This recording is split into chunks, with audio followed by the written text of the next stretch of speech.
최근에 고추 농가에서는 일명 칼라병이라 불리는 병 때문에 내병성 품종을 심었는데도 피해를 호소하고 계신 분들이 많으신데요. 저는 이러한 분들을 위해서 저항성 품종을 심었는데도 왜 칼라병이 확산되는지에 대해서 알아보고자 국내 최초 TSWV 저항성 품종을 연구 개발한 농우바이오 병리연구팀의 이장하 박사님을 만나 인터뷰해 보겠습니다. 최근에 발생하는 병 중에 칼라병이라고 있는데 이게 무슨 병인가요? 칼라병은 일반 농가에서 흔히 부르고 있는데 정확한 명칭은 토마토 반점 위조 바이러스, 즉 TSW를 말하는 것입니다. 과실에 병이 발생하면 얼룩 무늬가 생겨 칼라병이라 부르고 있습니다. 그러면 이 바이러스는 언제부터 국내에서 발생한 건가요? 이 바이러스는 2000년도 후반기에 해외에서 국내로 유입한 바이러스의 한 종류입니다.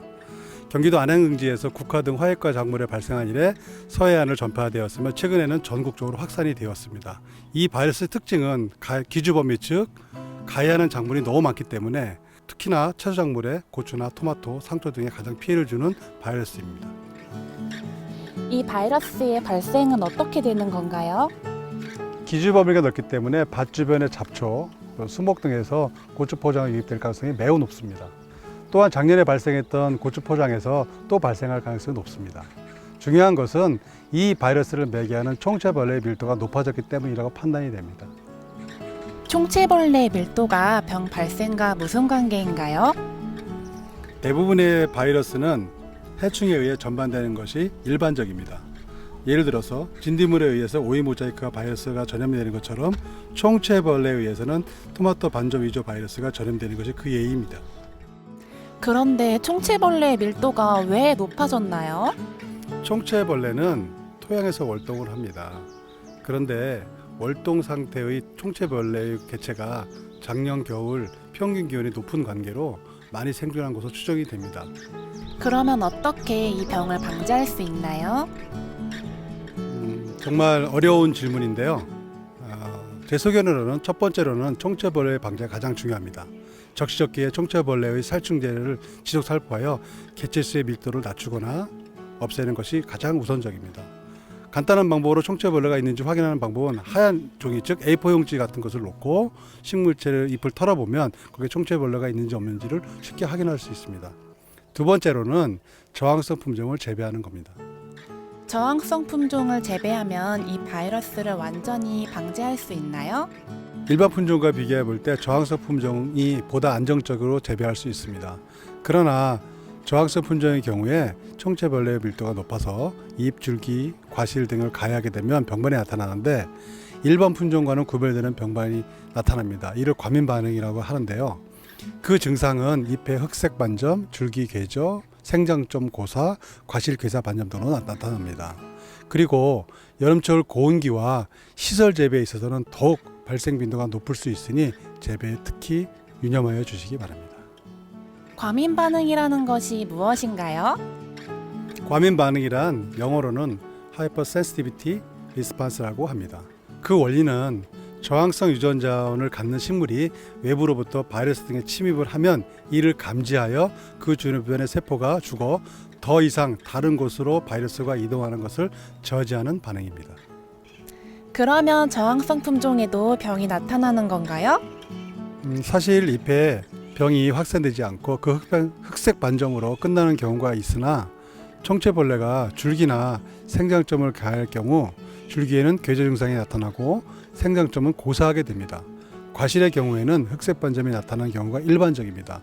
이러한 이유로 고추 재배 농가들은 저항성 품종을 재배하면서 병이 온다고 오해하는 경우가 대부분입니다. 실제로 이러한 저항성 품종을 재배하면서 이 저항성 기작으로 인한 생장점 고사, 과실의 흑색 반점으로 피해를 입는 농가가 있습니다. 그러면 일반 품종과 저항성 품종의 차이는 무엇인가요? 저항성 품종을 육성하기 위해서는 토마토 위조 반점 바이러스를 접종을 합니다. 그러면 앞서 말씀드린 접종 옆에 과민 반응인 흑색 반점이 나타나며 상위호흡으로 더 이상 바이러스가 진행되지 않습니다. 반면 일반 품종은 접종 옆에 흑색 반점이 나타나지 않고 상위호흡으로 바이러스가 이동하게 됩니다. 이러한 방법으로 저항성 품종과 일반 품종을 구분합니다. 그렇지만 저항성 품종이라도 자연 상태에서는 총체벌레가 매개하기 때문에 작물의 어느 부분을 가야 하느냐에 따라서 피해 정도가 다를 수가 있습니다. TSWV 저항성 품종을 재배하시는 농가분들께 당부하시고 싶은 말씀이 있으신가요?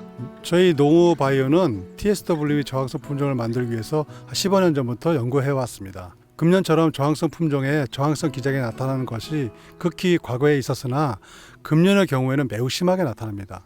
그 이유는 총체벌레의 밀도가 증가한 것이 가장 유력하다고 판단이 됩니다. 그리고 3년 전부터 현재 저항성 품종에 감염되는 새로운 TSWV가 발견되고 있습니다.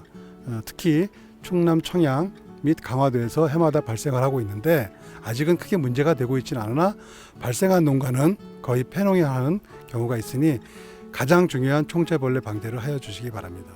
마지막으로 저항성 품종에는 접종으로 인하여 정확한 저항성 품종으로 인정할 수 있으나 자연 상태에서는 매개축인 총체벌레가 매개하기 때문에 저항성 기작으로 인한 피해가 발생할 수 있는 점을 유념하시기 바랍니다. 네, 정말 충분한 답변이 되었습니다. 자, 그럼 지금까지 TSWV 저항성 품종임에도 불구하고 왜 TSWV가 발생하는지에 대해서 전문가 의견을 들어보았습니다. 어떠신가요? 앞으로 더 이상 TSWV로 인한 피해를 입지 않기를 바라는 마음을 가져보며 이상 인터뷰를 마치겠습니다. 감사합니다.